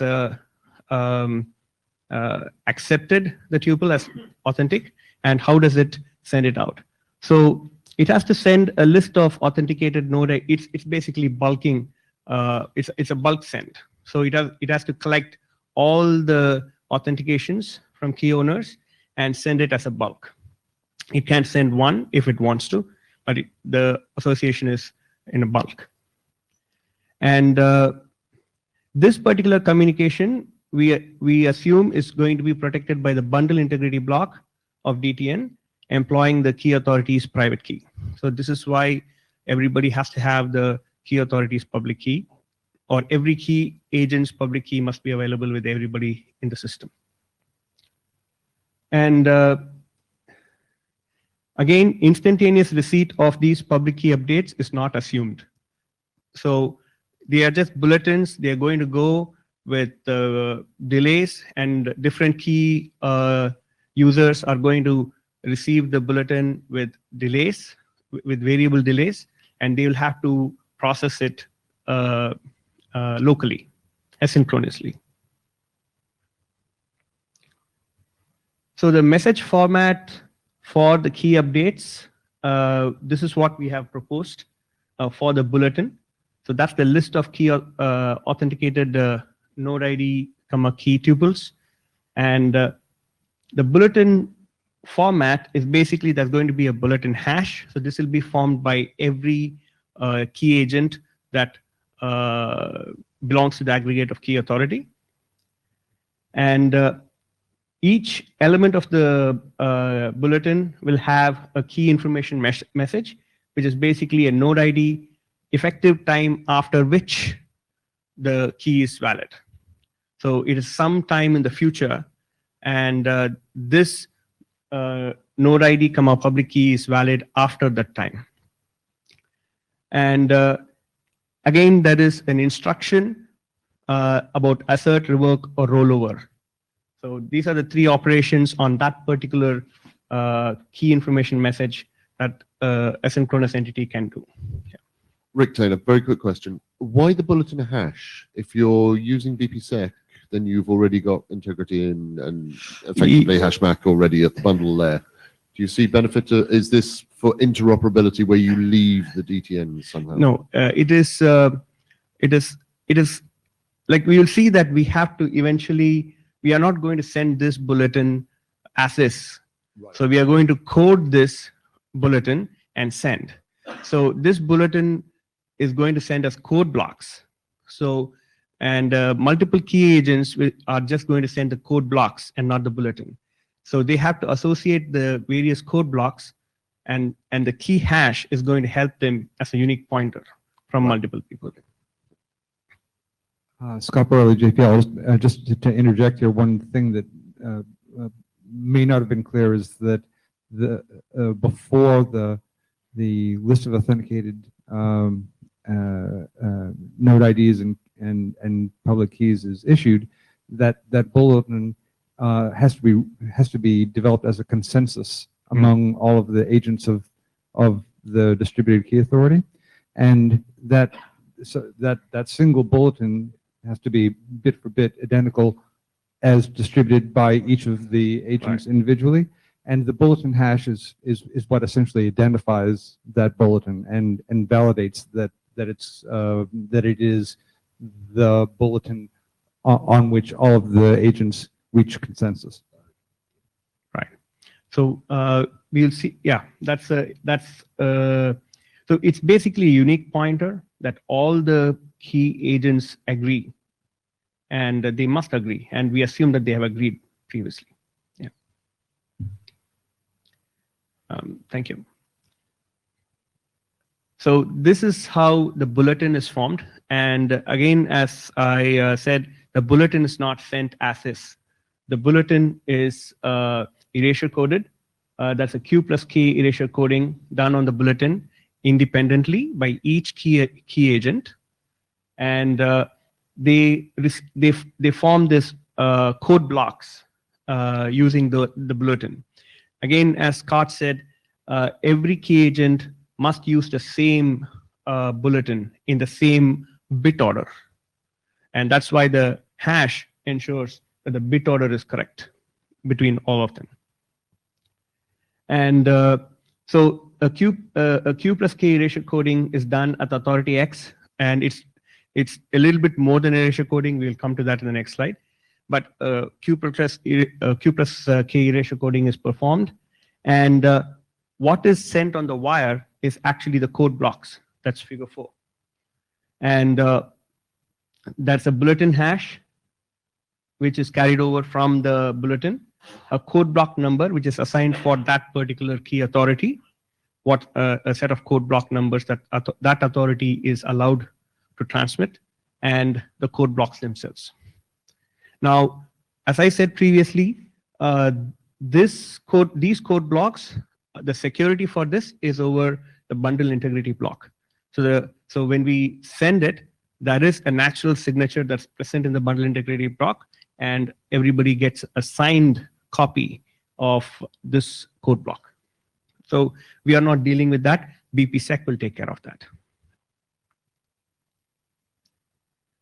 And just to, this is a fictitious example that we have proposed of how we can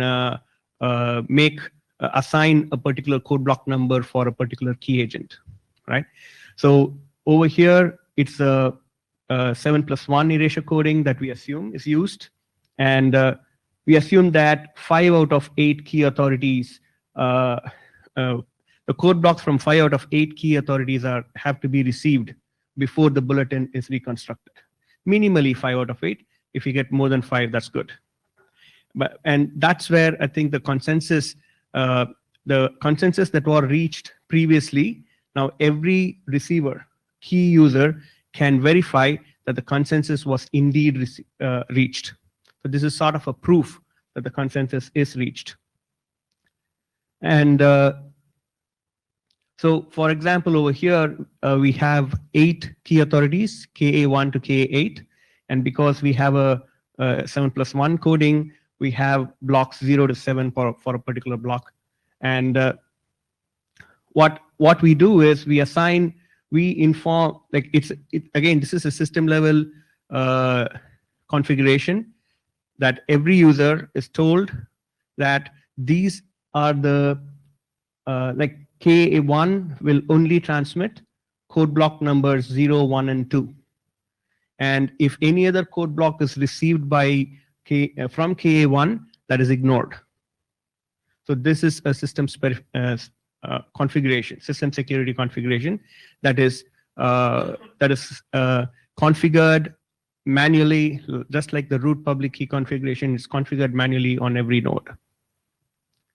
So we have K1 to K8, 3 blocks each, and you can see that to get at least 7 blocks, they have to wait for messages from at least 5 key authorities.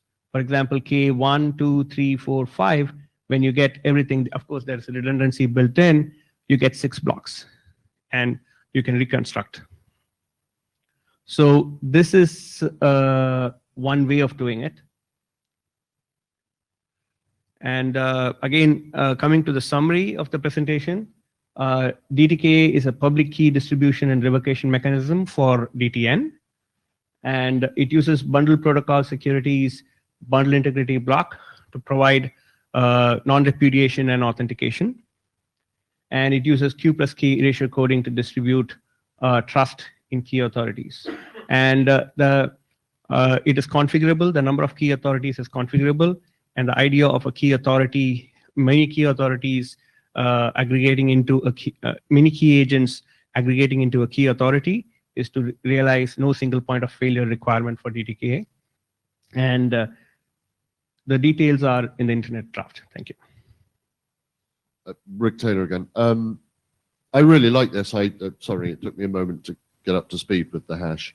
The one question is, you don't have any temporal consistency checks in here, so that you get your code blocks for now with drop and add, but it's not sort of cross. It'd be nice to include the hash of the previous update you were supposed to have got. A bit like looking at a Git tree. I can start to see some generational information. Right. Have you considered that, or is that going to break something I haven't thought about? No, I think the reason it's not like this is a minimal information set. So here so that's one assumption in DTN that is inherent, is the clocks in every DTN node is synchronized. That's one assumption. And we actually carry that assumption forward by saying, okay, now that the clocks in every DTN node is synchronous with a little bit of drift, maybe a few seconds drift is tolerable. And then the key effective time is a synchronization at future point in time. So yeah, I understand the fact that you can pin when this bulletin hash should come into effect. My question is, if a node has been a key user node has been out for a long time away from the system, comes back, receives a whole batch of bulletin hashes. Right. All right. And doesn't know that one misses sufficient bits of the code point to not realize a revocation has occurred. Right. It would be nice if, in the same way that you've got your FEC allows you to say, oh, I haven't had a sufficient bits to receive consensus, to do the same through time, to say, oh, I've missed update number 17. I shouldn't be using 18 and 19 and 20 keys yet because I don't know what's happened. Right. I think that's a good question. Almost having prev hash after your bulletin hash in your packet might solve that. Right.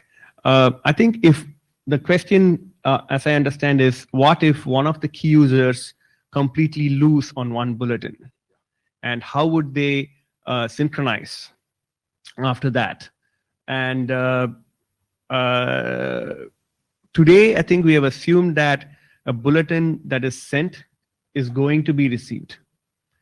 But I think that's a good point that we can consider. Thank you. Scott Borley, JPL.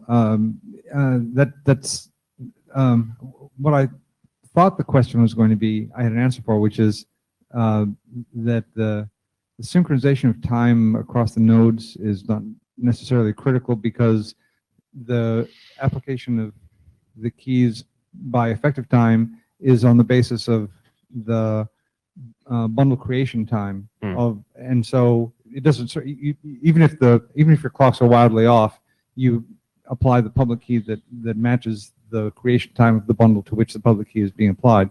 But I understand that's not the question. The question is it's what do you do Lamport if event order. Yeah, so do we need like a blockchain kind of thing? Or I was going to avoid blockchain. I was going to say more Git history style rather than try and get into blockchain. But I think that's a really good point. I mean, what if a bulletin gets missed altogether? What do you do about that? And I think that's a really good thing to consider. The one other thing I wanted to mention is it might not have been clear from the way the overlap diagram was built.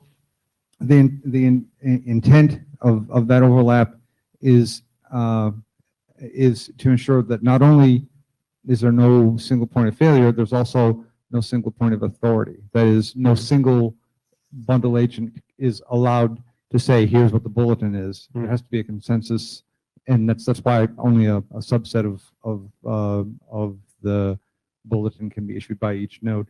And not only can there be no single point of failure and no single point of authority, but also no single point of veto. And that is, no single node that decides to issue junk information can sabotage the system. Right. Ed Brain, APL. When we talked about the thresholds for the actions, accept a key, revoke a key, roll over a key, is there a concept in the spec of being able to have different thresholds per action? So the question would be, would you consider a time in which the number of key authorities necessary to add a key is different than the number of key authorities necessary to revoke a key? Okay. Can you repeat the question, please? So the vulnerabilities are a little bit different. If I come back and say I have a higher burden of proof to accept a key because I don't want to use a key that is wrong, is there a lesser burden of proof to revoke a key? Because if a key is revoked, but it's going to take me a certain amount of time before I see enough key authority messages, do you have a concept that those different actions require different levels of consensus, or do they all require the same level of consensus? Yeah, the current design is they all require the same level of consensus among, like, if it is a 5 out of 8 scheme, at least 5 people should say revoke, or at least 5 people should say accept. Okay. Or roll over. So that's coming across all 3. So then the comment would be that may be fine, but it may be dependent upon the network and the kind of traffic as to whether or not you feel that the vulnerability stance is the same if you keep if you keep it to 5 in all cases.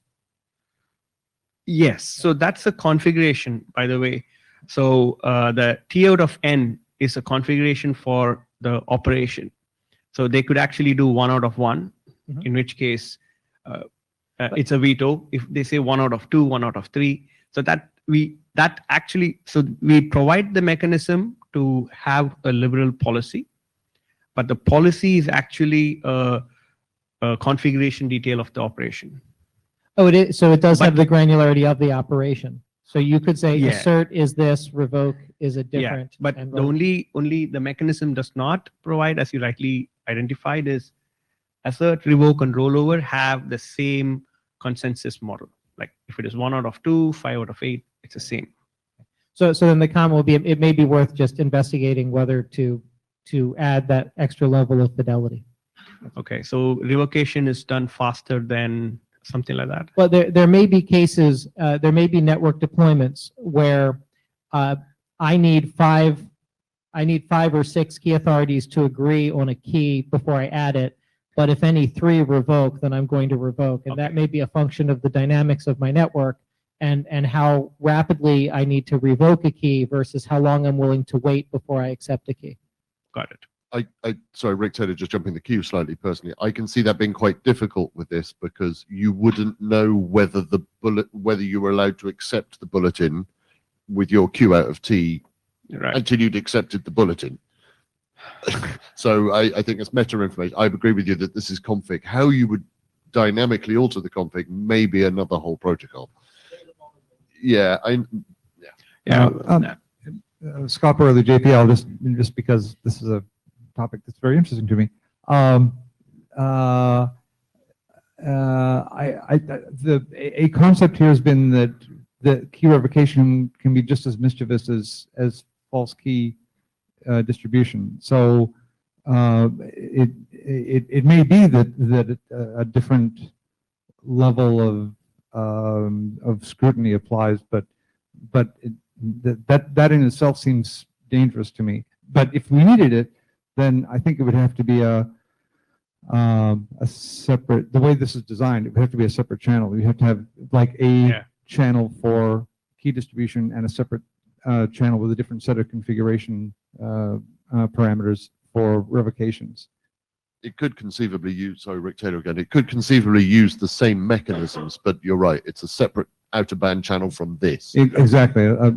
This is all based on multicast, and it could be a different set of multicast groups. One other thing I should mention is it's not actually the bundle integrity block anymore, and that's now the block integrity block. Sorry. Thank you. Any further questions? Otherwise, thank you very much, Kapali. Thank you so much. Thank you.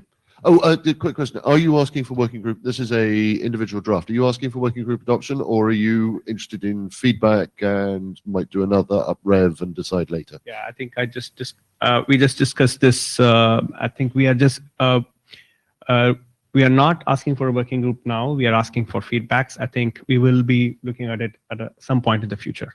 Okay, brilliant. Thank you. Thank you.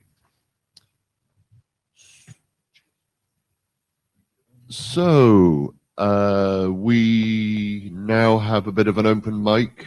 So if anyone has any general questions, queries, comment, announcements, entertaining stories, otherwise, Brian Cepos is heading to the mic. I think you have to press the red button, don't you? Go ahead, Brian. Hello.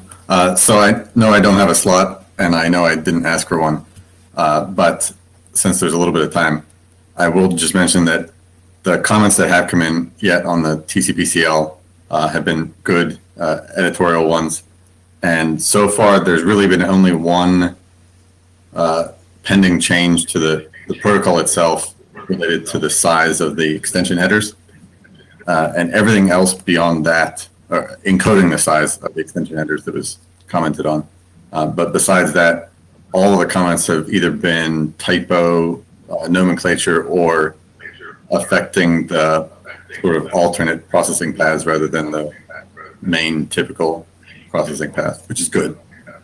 So I'm expecting to get another version of the draft out shortly. And then if any comments come in after that, it can be revised further. Thank you very much, Brian. It's Rick here. I did receive a prompting email from the document management system to say the current draft expires on Monday. Yes. So it'd be quite nice that if it didn't expire between now and Monday. Yes, I got no pressure. But I do have a pending revision that I missed a chance to commit just before the meeting. No trouble. That's all I have.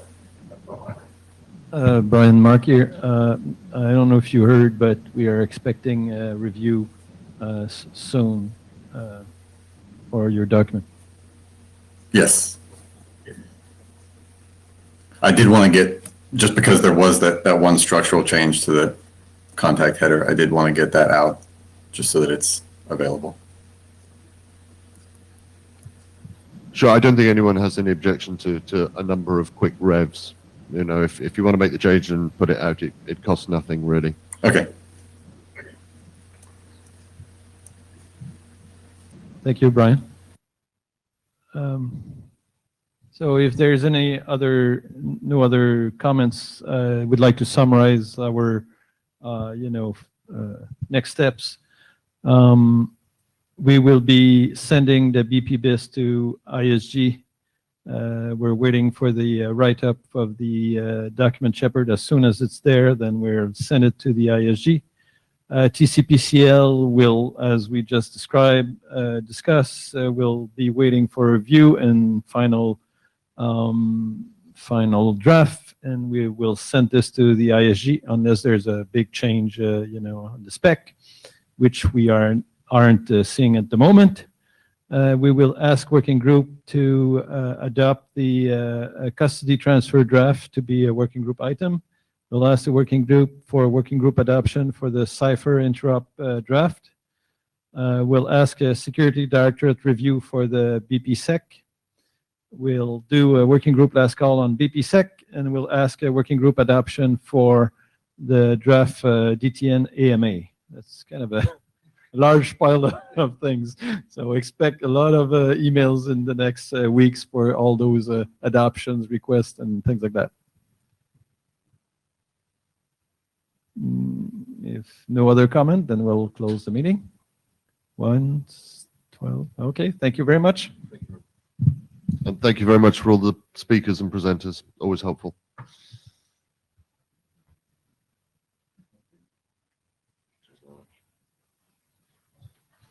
So we've got an enormous list of stuff to do. Great.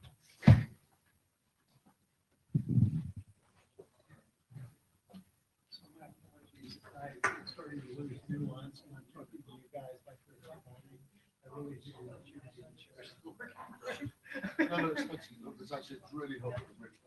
I mean, there are things I know, but I want you to do the right thing based on what I know that I told you, not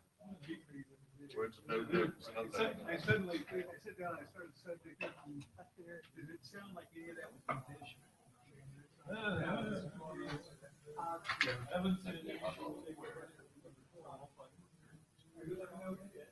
No, I think